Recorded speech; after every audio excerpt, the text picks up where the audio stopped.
Heya, I'm Malsui. If you've clicked on this video, I think we can both assume you've heard of the game known as Path of Exile 2. What you may have also heard is how complex or intimidating the game can be. Especially the first game, so much so I even dedicated an entire video to that first game to help introduce brand new players to it as well. Well, today I come to you all with the same point I tackled earlier this year with my very first video on this channel. Despite whatever you may have heard, I want to tell you that Path of Exile 2 is actually not that difficult.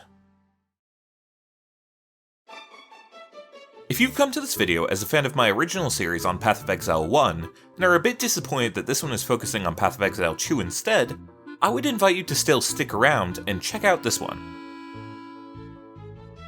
Path of Exile 2 just recently began their new league, adding the new Druid class, a new Sorcerer's Ascendancy, as well as many other balance changes, so it's a great time to try it out. And if you do choose to purchase the game at the $30 price tag, you'll also get $30 worth of premium currency added to your account by the developers that can be used in both Path of Exile 1 and 2. So even if you find it's just not quite your speed as much as Path of Exile 1, you'll basically just be buying premium currency for the first game. Whether you're new to my channel entirely, or you are a returning viewer, I hope you'll still enjoy learning with me as we step into the lands of Rayclast once again. Similar to the first game, I'm making this video as a complete introduction to the series, assuming you've never played either title and are entering entirely as a brand new player. Because of that, we will not be discussing the endgame. Many content creators assume that since Path of Exile's endgame is a huge amount of their playtime, then that also means that the endgame is the only thing new players should focus on. This is because for them, sometimes also coming from Path of Exile 1, they will have several hundred or even thousands of hours of experience, and things like the campaign are simply considered a mandatory speed bump they feel they have to get past. However, I firmly hold to the stance that in order to reach that endgame, a player must enjoy the game up until that point. So in order to help you all reach that end of the campaign, I'll be covering the topics that a truly brand new player to the game will most likely need to know. Similarly as well, we will not be discussing additional resources that are commonly recommended by other content creators, such as build guides and especially Path of Building. I do think that build guides can be a great way for a new player to learn the game without feeling intimidated, but I think that telling new players that they must follow one in order to start out stifles their creativity and removes a lot of agency that can make the leveling experience exciting for many new players. Path of Building, on the other hand, I absolutely do not recommend to new players. It is a great resource when you're at an intermediate level for the game and planning to optimize your builds, but it is just menus upon menus of text that swamps down a new player, and I personally quit the first game when I had been told to install it just because it was so overwhelming for me. Regardless, with all of that setup out of the way, let's hop right into the lands of Rayclast and meet our colorful cast of characters to choose from at the public gathering outside of the Ogham Manor.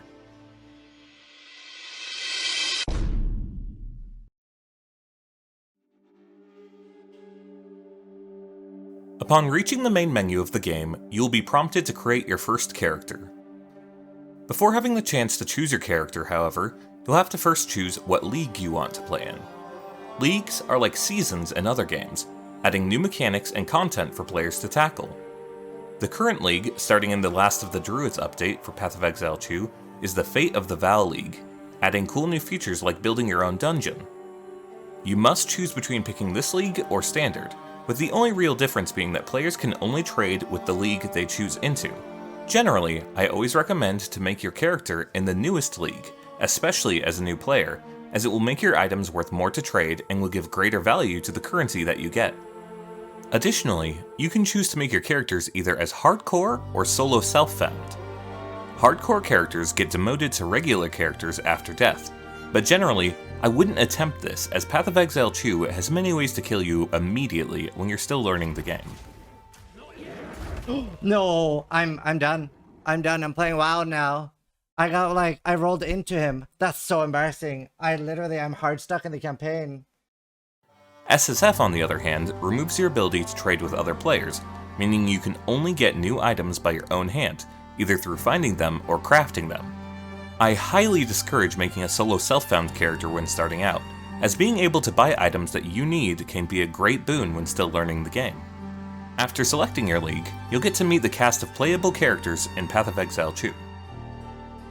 Each of these charming individuals is currently being sentenced to death for various crimes or maybe just minor slights they committed against the owner of the Aga Manor, Count Gianor.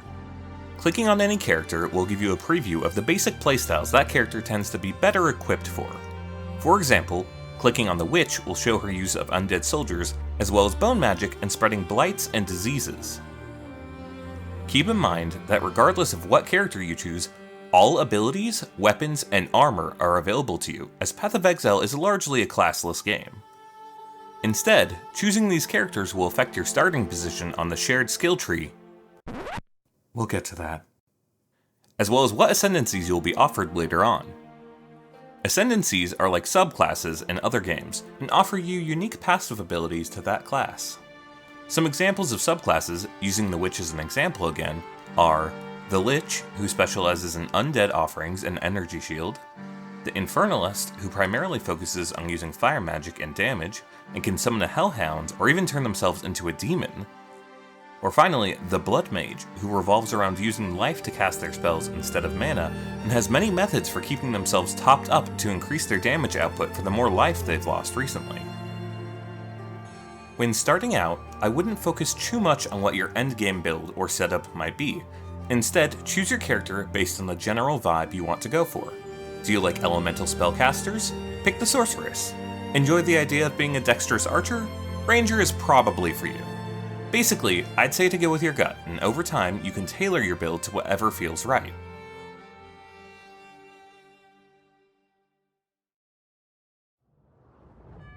After choosing your league and starting character, you'll get to watch as all of the other characters that you chose to abandon are instead hung while you narrowly survive with your life. Waking up on the shore of the river afterwards, you'll get to meet a new companion, who will be with you long into the story. God.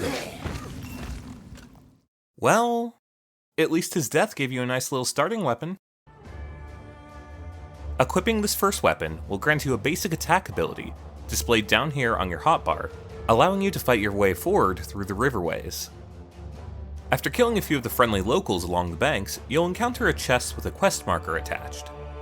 What you find in this chest will vary by character, but generally it will either be an extra item for your offhand or your first ability skill gem. Offhand items can provide a passive bonus to your character, such as quivers, or potentially add new abilities altogether, such as shields, bucklers, or scepters. Scepters will additionally grant a passive resource known as Spirit, which is used for summoning minions as well as other strong passive buffs. If you received an offhand item in your first chest, you'll find another chest along your path that will grant you your first ability skill gem. In Path of Exile 2, abilities are not locked to classes. Instead, each ability is an item that requires certain base stats to equip, which you can see here by hovering over your mouse. Upon picking up the skill gem in your inventory, your skills menu will pop up on the left side of your screen, allowing you to slot that skill into your character, assuming you have the stats to use it. Skill gems also have their own levels, from 1 to 20, with each level increasing the power of the gem, but also increasing the required stats to use it.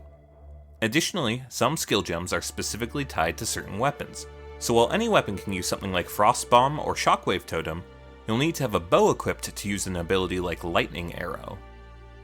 After equipping your first ability, you'll need to assign it to your hotbar. The way you do this varies based on if you're on a keyboard and mouse or controller. However, generally, just follow the on-screen prompts and you'll be okay.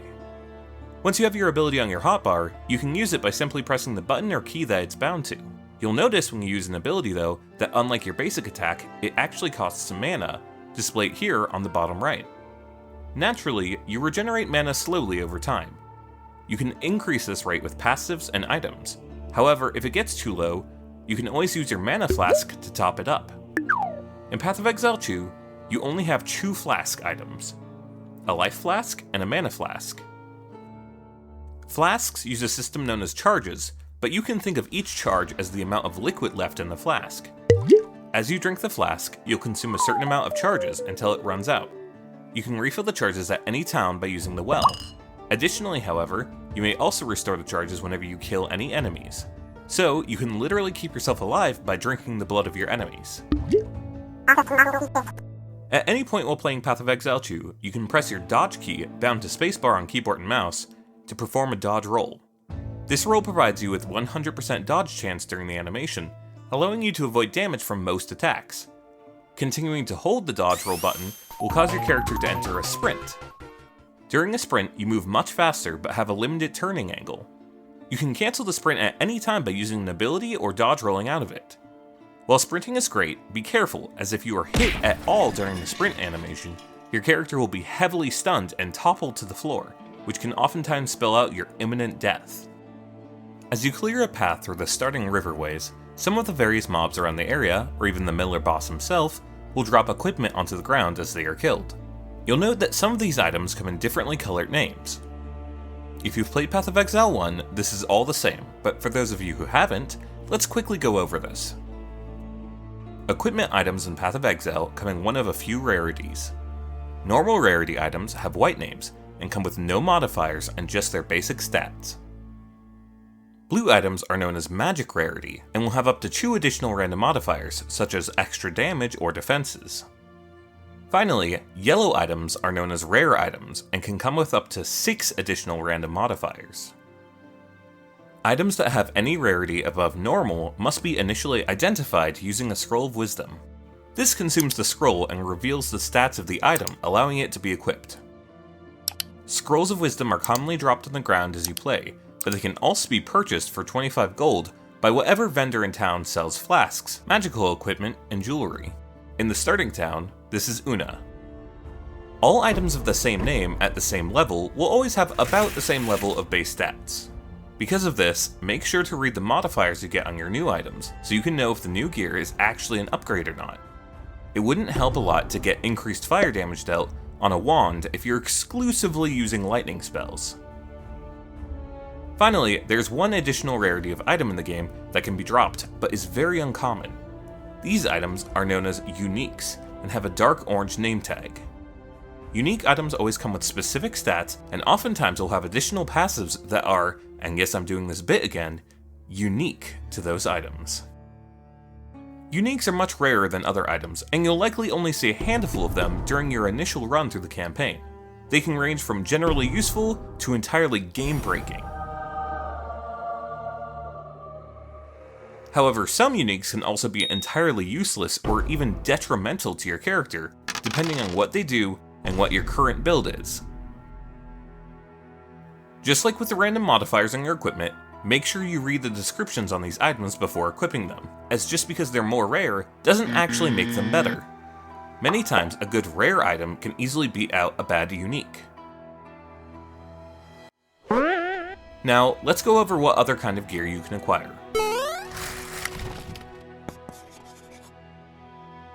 Generally, the types of equipable items that you will find dropping in your game are weapons, either one-handed or two-handed, armor, falling into one of the equipable slots like helmet, boots, gloves, and body armor, accessories in the forms of belts, rings, and amulets, and new to Path of Exile 2, you may also find charms. Charms are a special kind of item that was added into Path of Exile 2 to replace the utility flasks of the previous game. To equip a charm, you must have an available charm slot displayed here below the belt. Charms are like potions, storing charges which can be regained by killing enemies primarily. Upon meeting a condition, such as taking fire damage or being stunned, if the charm has enough charges saved up, it will consume them to provide you a buff. In the case of taking damage, such as with the Ruby, Sapphire, and Topaz charms, you will gain extra resistance to that damage type for a short duration. For charms that are activated by a status effect, such as the Thawing Charm when you're frozen, you'll instead be given immunity to that status effect for a limited time. All armor items come with stats known as base defenses. These are defensive stats that are based on the type of armor itself and the stats that are required to wear it. Strength-based gear provides armor. Dexterity equipment provides evasion, and intelligence armor provides energy shield. Some gear requires multiple stats to equip, in which case the defensive stats of the item will also be a combination of the stats that are required to wield it. So for example, A dexterity and strength piece of gear will give both evasion and armor, but in smaller amounts than if you were to use a pure armor or evasion item. These 3 defensive stats are the core foundation of almost all of the defenses in Path of Exile 2. Every build will typically want to specialize into 1 or sometimes 2 of these stats to have a good amount of survivability. While their names are fairly straightforward, let's still quickly go over them and how they work. Armor provides damage reduction to the physical damage that you receive from hits. Most regular monsters throughout the campaign tend to deal primarily physical damage. Armor can help to prevent a lot of incoming damage from those types of mobs, but won't do anything when taking hits from elemental damage. Evasion is about not getting hit in the first place. As you gain more evasion, you will have an increased chance of avoiding a hit entirely. Evasion can be a great way to not have to heal as consistently, but can result in you taking larger chunks of damage when you actually are hit. Finally, Energy Shield does as its name implies. It provides you with a shield of energy. This shield operates very similarly to shields in other games. Taking damage reduces the shield, and avoiding damage for a short duration lets the shield recharge. Energy Shield can be nice, as it lets you soak a few hits without having to heal at all, but it might result in you having to play a bit more passive. Over time, you'll get an idea of what kind of gear works well for you. However, regardless of the class you started with, you can freely mix and match whatever equipment feels right for you, so long as you have the stats for it. As you level up, you'll eventually find better gear, and you should always be on the lookout for an upgrade to help keep you strong enough to handle whatever the campaign throws at you. At last, now that you've defeated the Miller and are ready to enter your first town, it's time to tackle the actual scariest threat in the world of Path of Exile. No, it's not the Eldritch Horrors beyond comprehension. It's also not the Beast, a cataclysmic monster that will soon consume the lands, ending all life as we know it. No, the scariest thing for most players, especially when starting out in Path of Exile 2, is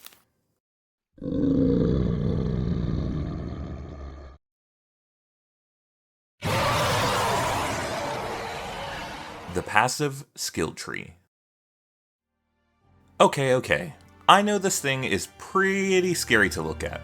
If you've never seen or played either of the games, the Path of Exile skill trees are probably a bit of a shock to you. They might seem like less of a skill tree and more of a skill jungle. However, just like the name of this video stated before, Path of Exile 2 is actually not that difficult. And just like the game itself, the skill tree is also not that difficult to understand either. So let's quickly break it down in a way that's more digestible. The Path of Exile 2 passive skill tree is divided into 3 sections: Strength, Dexterity, and Intelligence. All characters share the same tree, but start in different positions along the edge of this circle. Because of this, it's possible to basically use any character to acquire any passives on the tree, even if your character did not start in that region. If you started as a warrior, but decide you want to use the quarterstaff for your build, you can path yourself into the monk's starting section and grab those nodes yourself. The passive skill tree is made up of 3 kinds of nodes. Small passive nodes are the most abundant node on the skill tree. These nodes will either provide you with a small specific buff, such as increased damage, or they will be an attribute node. Attribute nodes allow you to choose one of the 3 base attributes, Strength, Dexterity, or Intelligence, and gain 5 in that stat. Notable passives are the next tier up of selectable passives. These usually provide a similar buff to the other small passive nodes around them, but in a greater amount. Finally, there are keystone passive nodes. These nodes often grant a great benefit, but often also come with an equally severe drawback. Nodes like Oasis, which makes all of your flasks grant 30% more recovery, but removes your ability to use charms entirely. Throughout the passive skill tree, you'll find that passive nodes will often be clumped together with other passives of the same kind. Lightning damage nodes will often be clumped with other lightning or shock related passives, while life leech nodes will be located around other nodes related to leeching life and healing. These groups will usually have several small passive nodes, and 1 or 2 notable nodes accompanying them. All passives on the skill tree only require 1 skill point to unlock, but must be connected to a previous node you have acquired. There are also empty jewel sockets that can be found spread out across the passive skill tree. These nodes use items known as jewels that will grant you up to 4 randomized stats for only 1 node slot on the skill tree. The stats they provide are based on the type of jewel inserted and the modifiers that jewel has rolled on it. Overall though, that really is all there is to know about the skill tree. Typically, classes spawn closer to the nodes related to their associated gear, such as monks spawning near the core staff passives or witch spawning near the spell damage passives, but overall you should just level up whatever sounds good to you. My number one tip has always been this: zoom in. If the passive skill tree seems daunting with so many options, just limit those options. Focus on your current few choices and grab what sounds good, focusing on getting the nearby notable passives. If nothing nearby looks good, either zoom out slightly and check the other nearby nodes, or feel free to use the search option on the top right of your screen. It will highlight nodes related to whatever you type in. If you're looking for damage, just type in damage and see if any of the nodes near you fit your weapons or current spells. After completing the Miller fight and entering the small disheveled camp of the Clearfell encampment, you'll meet the local blacksmith, Renly. Renly's the name. Who will thank you for helping them defeat the Miller by rewarding you with a level 1 uncut skill gem. He will then task you with hunting down the Devourer in its lair within the Mud Burrow, afterwards rewarding you with an uncut support gem. Now, skill and support gems have changed a lot from the first game of Path of Exile, but they're actually a lot more straightforward in Path of Exile 2. Even so, let's go over them in detail so nothing is left to be confusing. Skill gems acquired in Path of Exile 2 start off in an uncut form. The uncut skill gems will also have a level associated with them, which relates to the stat requirements of the gems and their strength. Upon interacting with an uncut skill gem, the gem cutting menu will appear, displaying possible skills that the gems can be cut into. Skills are divided into categories based on the weapons they are associated with. They are also divided into tiers, going up by 2 levels per tier. In order to cut an uncut gem into a new skill, you must meet the requirements of that skill, requiring the right stats, equipped weapon, and having an uncut skill gem that has a level that is high enough to use the tier of that skill. For example, a level 1 gem cannot get high velocity rounds, even though I have a crossbow, as it requires a level 3 uncut skill gem. When clicking on any skill gem that you're able to craft and hovering over it, a short video will play that will demonstrate the use of the skill and any nuances it has. I highly recommend watching these videos, as many skills will get stronger if you meet certain conditions or combo them with other abilities, and these nuances will usually be highlighted in these videos. Infected corpses can be used to spread contagion if you use a skill that targets the corpse, such as Unearth. If you have a skill gem already equipped, but acquire an uncut skill gem of a higher level than the one you currently are using, you will see this symbol here. This indicates that you will consume the uncut skill gem to instead level your equipped skill, increasing its power. Make sure to try and level your most damaging or commonly used abilities often to keep yourself as strong as possible.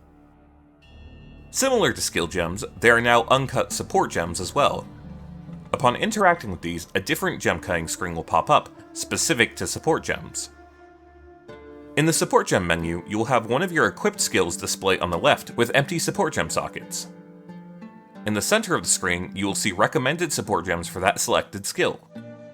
After choosing one of these support gems, you can press Engrave and it will automatically insert the selected support into your skill if there are empty sockets.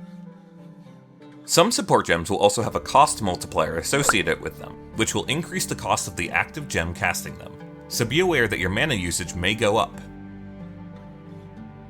Each skill can only have one of each named support gems equipped to it, but you can use multiple copies of the same support gem in different skills. Support gems do not have level requirements, but instead come in 3 colors: red, green, and blue. These colors are associated with their corresponding stats, those being strength, dexterity, and intelligence. When viewing your skill menu, you'll notice this text at the top that states support gem capacity. This is effectively a limit on how many support gems you can equip of a certain color based on your current stats. Every 5 points you have in a stat allows you to have 1 additional support gem of that type equipped. You may also note that support gems also come in levels and have tiers associated with them, like skill gems. Unlike skills, however, going up in tiers does not increase the stat requirements.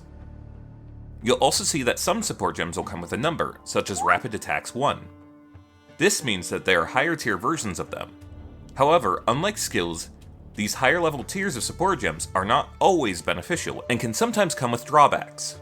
For example, Rapid Attacks 1 only provides 15% attack speed, whereas Rapid Attacks 2 provides 25%.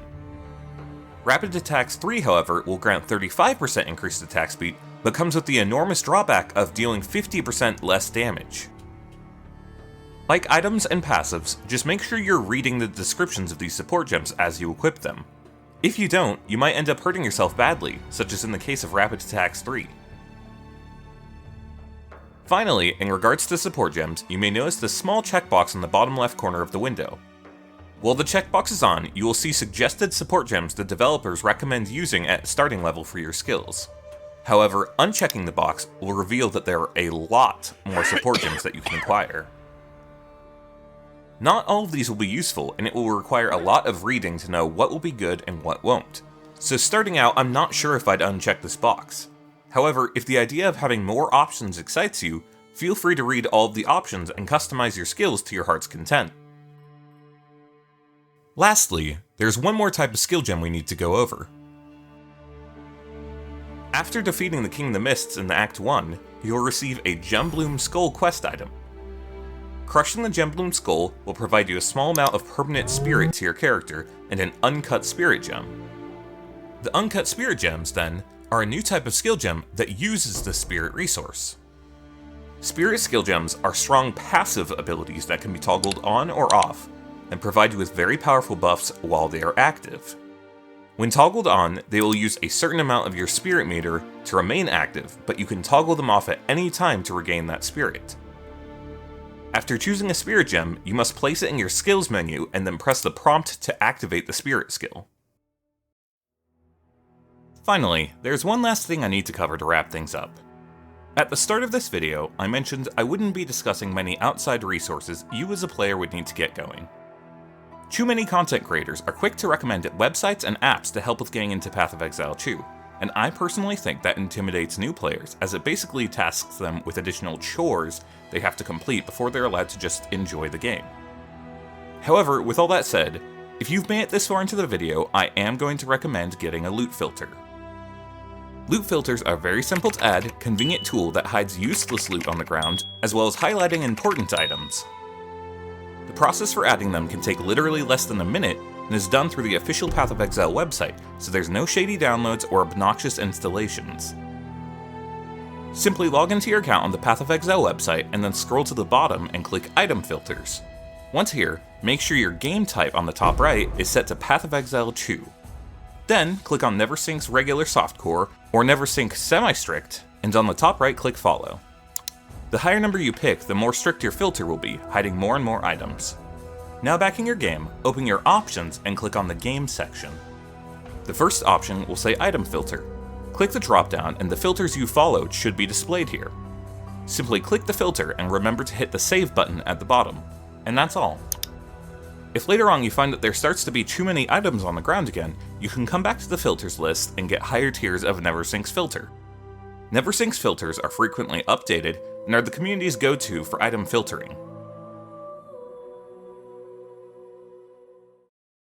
And that's all there is then.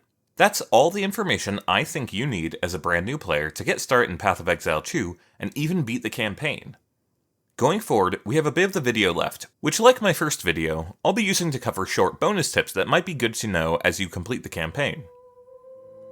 Regardless, thanks for sticking with me up until this point, and I hope in this quick rapid fire section I can cover any other useful information you might need to know. So, without further ado, let's hurry up and finish this all off. In all towns, you'll have at least 3 primary vendors. One sells armor and weapons, one sells magical equipment and accessories, and the last one is used for gambling.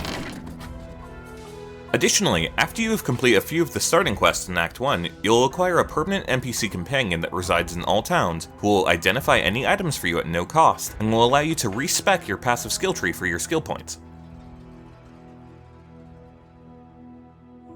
You can also choose to disenchant items at any of the magic vendors in town to break down those items above normal rarity into useful crafting currencies. Upon combining 10 of these shards together, you'll get 1 orb. Transmutation orbs turn normal items into magic items, and regal orbs turn magic items into rare items. All bosses will flash red and release this specific audio cue before initiating a powerful attack. While the attacks may be different for each boss, make sure to pay attention when you notice these indicators to increase your chance of surviving. Passing a checkpoint while roaming the map will fully heal you and refill your charges and your flasks. You can also teleport between any checkpoints in the zone you are currently in. Dying will resurrect you at your last visited checkpoint and resurrect all the monsters in the current area. You may find items with these empty sockets in them. These are used to place runes into the items. Runes are basically a crafting resource that will provide a buff to your item that they are socketed into, such as increasing damage on weapons or increased resistances on armor. Late into Act 1, you will gain access to the salvage bench. This bench can be used to break apart items that have either quality or rune sockets on them. The materials you get from salvaging can then be used to upgrade your current gear with the same properties. If at any point during the campaign you find yourself dying a lot, check your elemental resistances under your character page. Try to keep the primary 3, fire, cold, and lightning, as close to the cap of 75% as possible. Chaos resistance is very hard to find in good amounts, so while it can hurt, I wouldn't prioritize it during the campaign as it's also the rarest damage that you can take. If using a magical weapon, like a Wanderer's Staff, know that your basic attack is associated with the type of weapon that you are using. For example, an Ashen Staff will grant the Firebolt spell, while the Gelid Staff will grant you Freezing Shards. Additionally, the random stats these weapons roll will more often be associated with their corresponding elements. This tip applies to both the passive skill tree and skills. While hovering over a passive or skill with these underlined keywords in the description, you can hold Alt on PC or press down the right joystick on consoles to hover over the text and select it. This will give you a detailed description and breakdown of what that keyword means and how it works.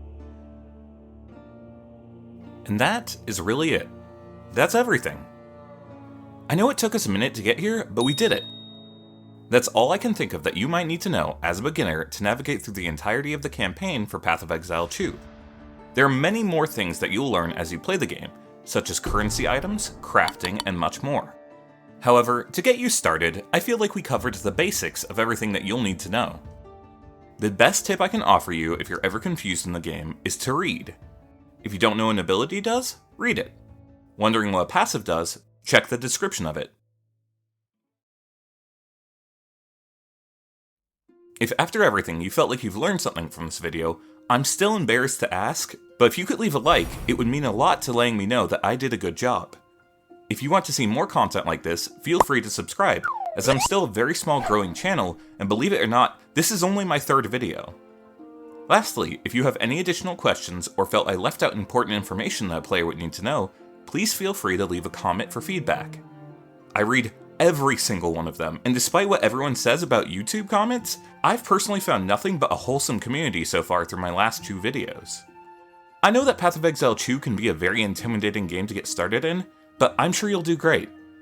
The game is actively challenging, but rewards your efforts and makes you feel like when you're doing great, you deserve it. I wish you all the luck out there completing your first campaign run, and I hope to see you back here soon for more Path of Exile 2 content. For those of you who stuck with me until this point, but were watching my channel more for my Path of Exile 1 content, I apologize for being away for a while. Between a few unfortunate life events and starting up courses at a new university, things have been a little bit busy. I actually have a huge project nearly complete for Path of Exile 1, but I figured it probably wasn't the best time to release it, right as everyone was taking their break for the League. Whether you're a new or returning viewer though, I deeply appreciate the time you spent with me today on this video. I hope to go on many more adventures with all of you, through both Path of Exile 1 and 2. For now though, stay safe out there, Exiles.